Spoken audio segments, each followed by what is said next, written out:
This is another question for the three of you, and I think you each probably have very different concerns as it ties into this. But someone asked, what are the ethical challenges of depicting the people in your stories, of showing identity, of revealing who these individuals are? Rena, I wonder if you could start us off. Yeah, I mean, that was a very tricky question in that particular story because, because of course there's stigma that's attached to where the children came from, what the choices that their parents made. They're innocent themselves, but they ended up in a very complex situation because of the choices their parents have made. And what would have happened to the children when they go back to Sweden and someone recognizes them as, children of ISIS, as they've been branded as children of ISIS. But in that sense, I was thinking, showing their faces would be very problematic. But at the same time, the one thing I didn't want to do is dehumanize. I didn't want to dehumanize these children. I wanted to show their faces in a way because they're children. We need to fight this kind of branding. We need to fight this kind of mentality. They're innocent children. It wasn't their choice. They're not combatants. They're not, they shouldn't be blamed for the mistakes of their parents. So I kind of tried for that particular story, I tried to kind of walk a very fine line. I showed the faces, but it wasn't too direct. The photograph, the most direct photograph is that of a baby, but I mean, as I said, now he's unrecognizable. I don't think any of these children that I photographed I would be recognizable now in Sweden because their hair has grown, they've put on weight, they've all grown, and I think they won't be really recognizable physically. If you see them on the street, you won't be able to tie them to the pictures I've taken. But yeah, this was constantly on my mind. But rather than putting a square on their faces and dehumanize them more, strip them of their identity of this kind of the visceralness of childhood, I decided to just use a more soft angle and not be too direct. And many of the pictures I've taken of them are kind of in half shadows, so I try to kind of be more sensitive in terms of showing faces. Yeah. Thank you. Mm-hmm. And yeah, for you, so in the US right now, we're having all of these complicated conversations with the Black Lives Matter protests that are happening across the country about what happens, what do we owe protesters in terms of safety, especially when they're protesting law enforcement and governments, especially when in the United States, law enforcement often weaponizes imagery against individuals to criminalize them and prosecute them. Is that something that you needed to worry about in Haiti? Is that something you were thinking about when you were out photographing demonstrations? Me, right? Yes. Sorry. Yes. Okay. Yeah. No, in Haiti, right now with the technology, is very easy for the people in the protest when you photograph them for them to see the image after. Mm-hmm. So sometimes we have problem where the people looking for the name of the photographer and to ask why you showed this picture, why not?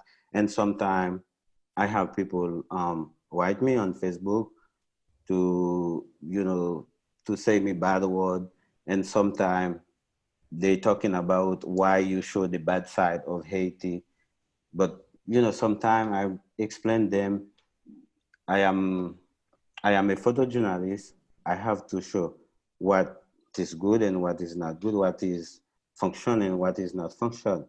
And, sometimes I don't care about what they say. But when you are going to a ghetto, you photograph a gang member with his gun. So you have to avoid his face because otherwise you're gonna get killed. Even he give you the permission, you have to protect his face. So sometimes I take the picture in an illegal way. Sometimes I take the picture without asking, but I protect their face in a way. I crop the picture just to protect their face. And also, if I am patrolling with them, I really explain them what I am doing, because sometimes when they see your picture online everywhere, they think maybe you sell the picture for a lot of money, and they ask you question why you are selling my picture, you know. But sometimes you have to very calm with them, explain them why what you are doing. You are a photojournalist, why you are taking the picture, why you want to show the story. But compared to the Black Lives Matter for now in the state, it is really different because, you know, as everyone knows, USA is the first, is the where the democratic is more stronger. So when you see on a live police arrest journalists, it's really hard. And you know, for me, when I see the Black Lives Matter protest, I feel that I have to be there.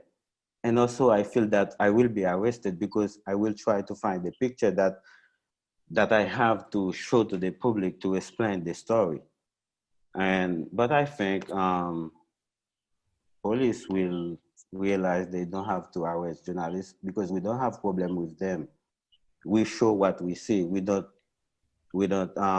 add nothing to the picture. We don't restrain nothing also. I want everyone knows that photojournalist is friend with everybody and we have no interest in any side. Unfortunately, sometimes it feels like the opposite, that we become enemies of everybody instead, right? But yes, that's a good way of putting it. That's a better way of putting it. Yeah. And Moises, what about you? I mean, very similar concerns that you have to think about working in El Salvador, but what are the primary concerns for you? Yeah, I mean, it's always complicated. It's always sort of a dance, and you know, the trying to find the balance of how to be able to do your work effectively while also, you know, obviously respecting the wishes of your subjects. It's not as easy as it might sound sometimes. And in my case in El Salvador, I mean, obviously, anytime you go into an intimate setting where you're photographing people sort of, you know, one-on-one, there's a consent, obviously, you know, otherwise I wouldn't have made it into that room from the start. And you know, there's many times where, you know, I've been told, like, you know, like, I don't want to be photographed, or I've had to do it in ways that obscure somebody's face.